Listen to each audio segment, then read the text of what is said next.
Hello viewers, প্রগতির পাঠশালায় সকলকে স্বাগত জানাই।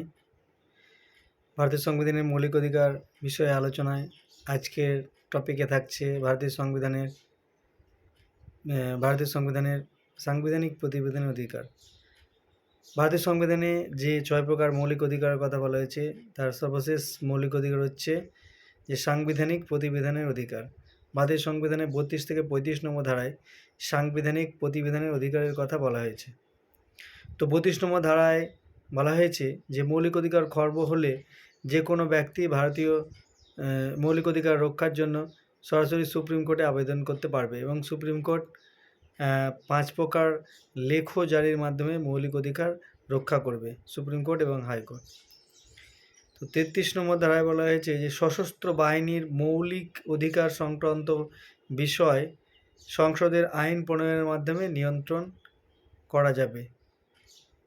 34 নম্বর ধারা বলা হয়েছে কোনো অঞ্চলে সামরিক আইন জারি হলে সে অঞ্চলে নাগরিকদের মৌলিক অধিকারের উপর বিধিনিষেধ আরোপ বা পার্লামেন্টের হস্তক্ষেপ করার অধিকার। অর্থাৎ কোনো অঞ্চলে যদি জরুরি অবস্থা জারি হয়, সেক্ষেত্রে পার্লামেন্ট সেখানে মৌলিক অধিকারের উপর বিধিনিষেধ আরোপ করতে পারবে।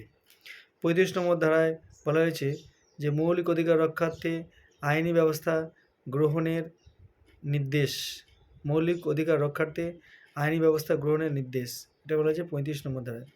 তো ভিউয়ার্স, এই ছিল সাংবিধানিক প্রতিবেদনের অধিকার, 32 থেকে 35 নম্বর ধারা।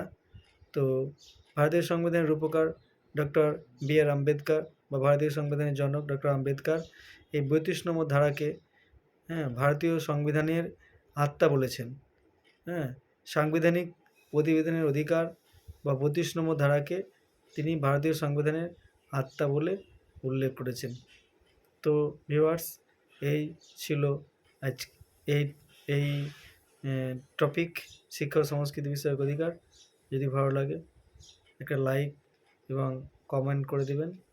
সকলে ভালো থাকবেন, সুস্থ থাকবেন। দেখা হবে পরের ভিডিওতে।